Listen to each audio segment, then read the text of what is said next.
Welcome to Testify With Dickson, where every story makes sense, every word points to Christ, and every moment reminds you are not just a Christian, you are a messenger. Let's go. Have you ever realized that leadership isn't about having a title? It's about having a testimony. Some of the greatest leaders in Scripture, they asked to lead. They were simply faithful, and God turned their obedience into influence. And maybe, just maybe, God is doing the same thing with you. Friends, welcome to Testify with Dickson. Today's word is for anyone who feels the weight of responsibility, the prayer of purpose, or the call to rise above the average. If you are watching this, hear me. God is shaping a leader in you, even if you don't see it yet. Lean in, and let's dive into this together. This one might shift you forever. Biblical leadership is not about personality. It's about posture. It's not about power. It's about purpose. It's not about being served. It's about serving others through the strength God gives. One of the clearest examples is found in the book of Matthew 20, number 26, where Jesus says, whoever wants to become great among you must be your servant. Greatness in the kingdom doesn't come from climbing up. It comes from bending down. True leadership begins where pride ends. Look at Moses. When God called him, his first response was a confidence. It was insecurity. Who am I? He said. He asked. But leadership isn't about who you are. It's about who is with you. And God replied, I will be with you.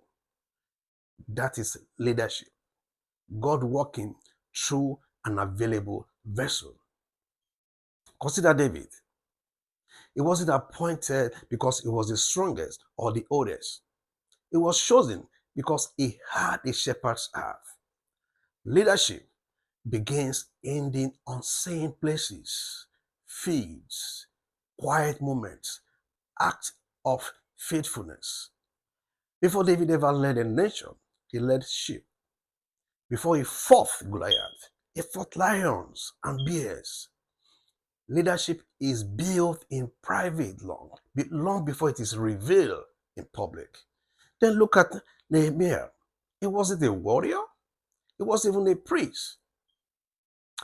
He was a cupbearer, but he saw a need. Jerusalem's broken walls, and he acted. Leadership is not waiting for permission from people. It's responding to conviction from God. Nehemiah prayed, prepared, planned, and then step out. Leaders don't just complain about what is broken, they rebuild it. Even Jesus, the greatest leader of all time, demonstrated leadership by example, compassion, humility, and sacrifice. He washed feet. He welcomed children. He healed the broken. He forgave sinners. He laid down his life. If Jesus led with love, why do we think leadership today requires ego? Leadership, according to Scripture, is influence rooted in character. It's showing up even when it is very, very uncomfortable. It shows in integrity when shortcuts look easier. It's loving people who don't love you back. It's guiding your family with prayer. It is carrying responsibility with grace. It's standing for truth when silence feels safer. Some leaders are born, but most are built through trials, failures, stretching, and seasons that make no sense in the moment. If you look at the book of Romans 5, 3-4, it reminds us that suffering produces endurance. Endurance produces character. And character produces hope.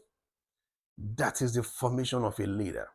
So maybe your struggle isn't punishment, it's preparation. Maybe your prayer isn't crushing you, it's shaping you. Maybe your frustration is training your faith.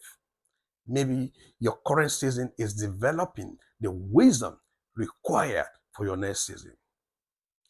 Leadership isn't about having followers, it's about following God so closely that your life inspires others to do the same. If you are listening to this right now, I want you to know for a fact there's a leader inside you.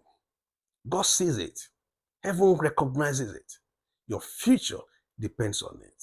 You may feel unqualified, unnoticed, or uncertain, but so did Moses, David, Esther, Gideon, and almost every leader God ever raised. Leadership begins with obedience, grows through endurance, and shines through love. Thank you for watching Testify with Dickson. If this message encouraged you, please share it, comment, and subscribe. Your engagement might be the spark that awakens leadership in someone else. Until next time, walk boldly, live purposefully, and keep testifying. Thank you, and see you next time. Bye-bye.